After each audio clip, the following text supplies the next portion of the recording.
Hola, mi nombre es Rocío Pérez y hoy vamos a trabajar con las disciplinas metacientíficas, epistemología, filosofía de la ciencia, metodología de la ciencia, y vamos a presentar cuestiones relativas a la clasificación de las ciencias y algunos rasgos de las ciencias formales y de las ciencias fácticas. Sabemos que cada ciencia tiene como objeto de conocimiento algún ámbito específico de la realidad social o de la realidad natural, y que esas producciones que hace cada una de las ciencias se expresan en teorías científicas que tienen sus lenguajes específicos. Por el contrario, las disciplinas metacientíficas son saberes de segundo orden. Esto significa que su objeto no es la realidad, sino que su objeto son las teorías científicas y sus rasgos específicos. Cuáles son sus métodos, cuál es su lenguaje, cuál es la estructura de sus teorías, sus modos de validación, etc. Entonces, eso tenemos que tenerlo presente, que las disciplinas metacientíficas tienen como objeto las teorías científicas, pero ellas mismas no producen teorías científicas. Las disciplinas metacientíficas producen teorías de segundo orden. Esto es lo que constituye las corrientes epistemológicas que nosotros vamos a estudiar. En la actualidad se atribuyen a la ciencia ciertos rasgos característicos, y los rasgos más importantes o más consensuados son los que aparecen acá. Estar formulados en un lenguaje preciso, con los términos definidos. Con frecuencia también se usan signos, es decir, que se formulan en lenguajes artificiales, con signos determinados de manera deliberada y específica para ciertos intereses. Los enunciados que se producen constituyen una totalidad sistematizada en constructos que se denominan con frecuencia teorías, modelos. Otro rasgo característico de la cientificidad es el contar con una metodología explícita y adecuada para la validación de los conocimientos. Se presupone que deben tener deben tener coherencia interna, es decir, ser consistentes. Esto significa que no haya contradicciones entre los enunciados componentes, que sean contrastables. Contrastables empíricamente se refiere a las ciencias fácticas, que sean comunicables y que sean susceptibles de corrección, de autocorrección, es decir, de corrección por medio de los mismos métodos de validación de la ciencia. Contrariamente a lo que podemos pensar, el carácter provisorio, corregible, mejorable, es uno de los rasgos que definen a la ciencia, y no así el carácter de verdad definitivo.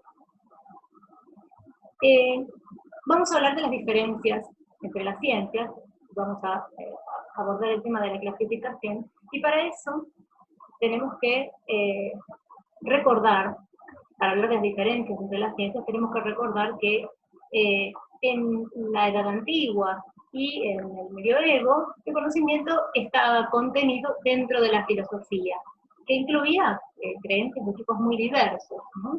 Conocimientos matemáticos, creencias que hoy llamaríamos pertenecientes a las ciencias empíricas, muchas de ellas derivadas de la observación del mundo material, de la naturaleza, pero también estaban allí creencias derivadas de la especulación intelectual y creencias religiosas. Todo eso estaba englobado dentro de la filosofía, de una manera inescindible prácticamente.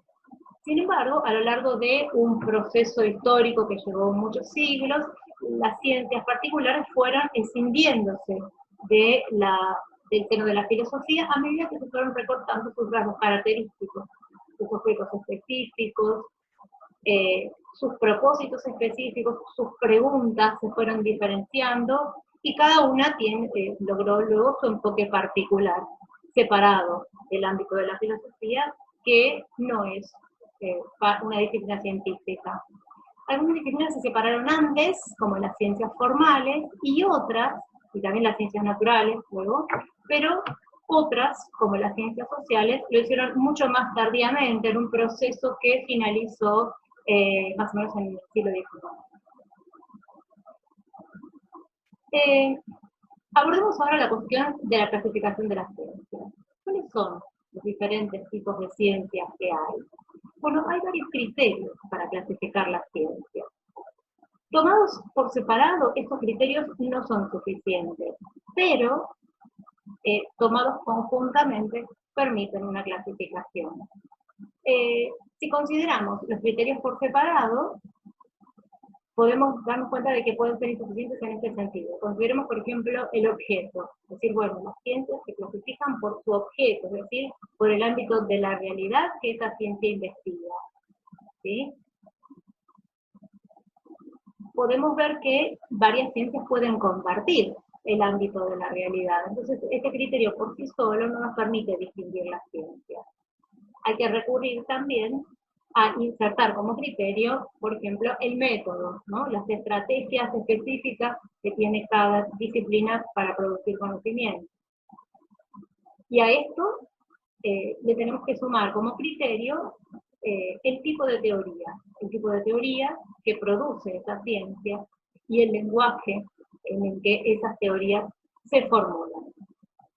Usando estos criterios conjuntamente, podemos sostener la siguiente clasificación. Las ciencias podrían dividirse en ciencias fácticas, que también se llaman empíricas, y ciencias formales. Las ciencias fácticas se subdividen a su vez en ciencias naturales, como la física, la biología, la química, etc. Y las ciencias sociales, como la economía, la historia, la sociología, la antropología. Por el lado de las ciencias formales, tenemos la matemática y la lógica. Vamos a enfocarnos ahora en algunos rasgos de las ciencias formales. Para eso tenemos que recordar algunos datos acerca de la historia de las ciencias formales. Sabemos que el surgimiento de las ciencias formales nos remonta a civilizaciones remotas. Los antiguos pueblos egipcios y del imperio asirio y babilónico contaban ya con un importante acervo de saberes matemáticos. Esos conocimientos habían surgido en respuesta a las necesidades prácticas relativas a las actividades sociales de esos grupos humanos. Por ejemplo, como vemos en la imagen, el parcelamiento de las tierras, la construcción, el cálculo de recursos. Esos saberes, ¿sí? No se encontraban sistematizados, no estaban organizados. Esa estructuración de los conocimientos tendrá lugar mucho después, en la Grecia antigua. Será entonces cuando esos conocimientos se organizan a partir del modelo de ciencia demostrativa que propuso Aristóteles. En la imagen en la que vemos es Euclides, el geómetra, que sistematizó los conocimientos geométricos. Su obra es paradigmática de este modelo aristotélico de ciencia demostrativa en el que los conocimientos se organizaban sistemáticamente a partir de los vínculos deductivos, a partir de relaciones deductivas. Los conocimientos en el nuevo modelo de ciencia debían estar fundamentados, no solamente eran válidos por su aplicabilidad, sino que debían tener una fundamentación, que en el caso de las ciencias formales se trata de la demostración. Así también el conocimiento en este modelo aparece despegado ya de las necesidades prácticas, es decir, que se ha elevado el nivel de abstracción. No se trata ya de una aplicación concreta, sino de darles,